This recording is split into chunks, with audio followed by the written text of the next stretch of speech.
So guys, Thursday today. Let's see kung ano yung nangyari. Oh my gosh, ang daming snow. Ito yung aftermath ng snowstorm. Pero mukhang hindi pa tapos. Oh. Snow pa rin. Grabe ang kapal. Yung truck ang gagamitin natin. Oh, malakas ng hangin. Buti na lang walang pasok ngayon si Kuya. At tulog siya mag-clear ng snow.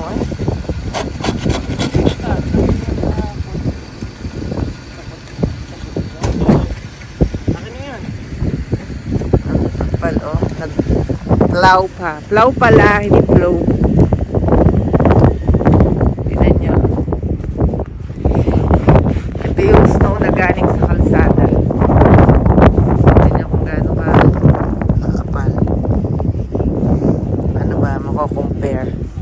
Basta mga hanggang tuhod ko. Yan, galing yan sa kalsada, pinlaw ng machine. Ng truck.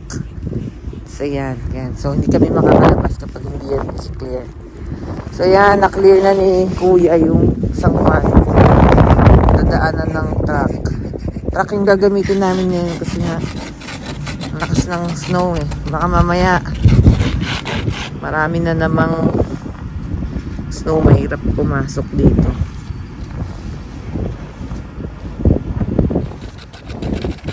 Kain tayo at bago pumasok.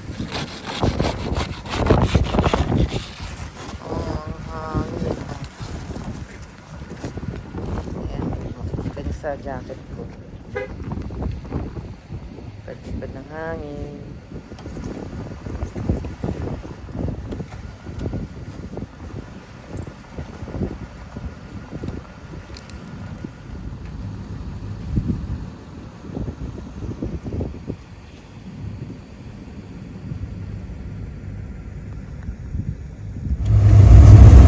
Yan guys, ang hirap makakita.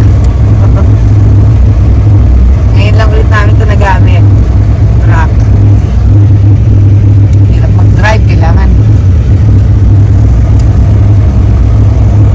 ingat. Pag-raw. Ganito ang aming buhay dito sa norte. Talaga. Maraming snow talaga dito. Paligid. Tinanggal nila si Santa. Wala si Santa Claus.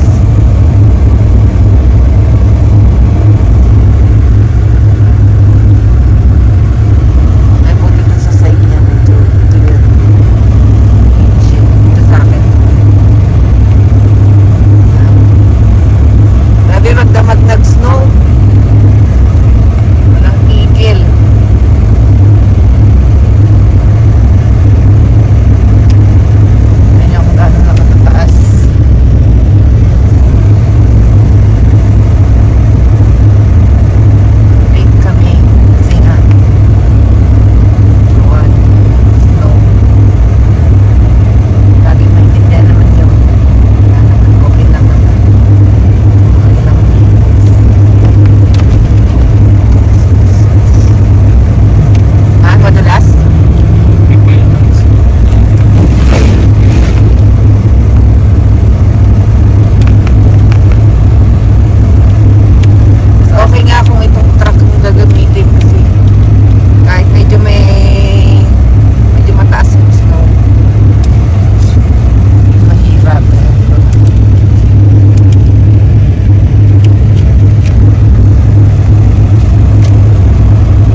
makadaan.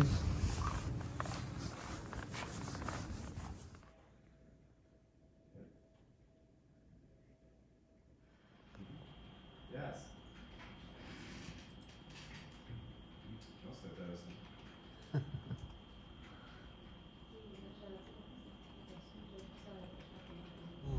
Dito na lang tayo sa ano. Saan? Guys, yan. Sarap. Second day ng snowstorm. Ay, busy mga taong magpala. Magka-Canada pa ba kayo? Huwag kang manakot. Dito lang yan sa lugar namin. Dito kasi kami sa northern Lapit part. kami sa North Pole. Yeah, malapit kami sa Kasama north. ng mga polar bear. Yeah. Pero kung yung lugar nyo naman eh, hindi naman masyadong mas snow, okay lang. Doon tayo sa Vancouver, sa Vancouver.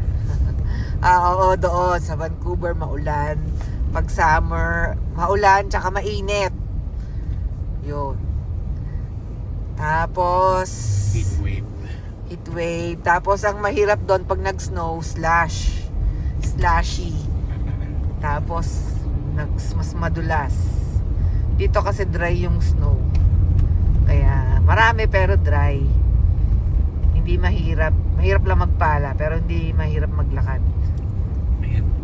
Hindi mahirap magpala. Ay, mahirap lang magpala pero hindi mahirap maglakad. Madaling panoorin yung mga nagpapala. Yung sasakyan doon din na makita. Oh. Lakas ng hangin. Low visibility. Yan, oh. Yan, yung vlog namin, puro snow. May kukwento ako na susunod na vlog. Hindi muna ngayon kasi na-overwhelm ako sa snow. Tutuloy natin yung ating kwento. Kapag siguro okay na yung weather.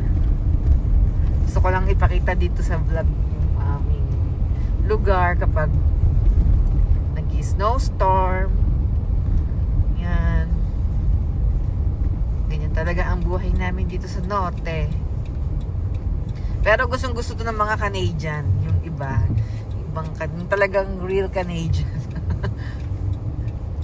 Gusto nila yan. Sila, kapag may motonage ka, O yun, pag may snowmobile. snowmobile, masarap to. Yan. May vlog din kami dyan. O, wala nang mapag-parkan. Tayo lang ang umalis.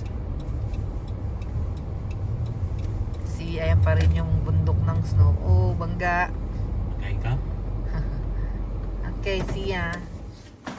Nagwawalis lang po ng labas. Good morning guys, Friday today. Yeah. Ayan, Come here. after the snowstorm. Linis-linis. Buti na lang si Kuya, 2 days walang pasok. Nakatulong siyang maglinis. Ayan, kapal na ng snow oh. Pumasok na nga rin dun sa garage. Tignan niyo yung tambak ng snow. O yan, papasok na kami. Akala ko hindi ka pa ready. Mami, can you not put me in the video? Okay. So yun guys, ito thank God at natapos na ang winter storm. Meron pa bukas. Ay, winter storm. Tama. Meron pa ulit. Yan, maraming salamat sa nag-like at nanood dun sa aming nakaraang video. Sa mga nag-subscribe. Maraming salamat. So, ito na yung itsura kapag maganda yung panahon. Ang dami ng snow. Hindi na yan matutunaw. Hanggang next year na yan. Kasi dito sa lugar namin, hindi na nagpa-positive once na mag-November, December. Hindi ka talaga dyan kay Sir Rai sa Montreal. Nagpa-positive, kaya nauubos din yung snow. Dito hindi na. Kaya talagang maiipon lang siya. So yun guys, maraming salamat ulit. Papasok na ulit ngayon. Wala na yung snow. Oh, nawala na, hinakot na. Thank God naman. Normal Ayan. na ulit. Yes. Okay guys, salamat. Bye-bye.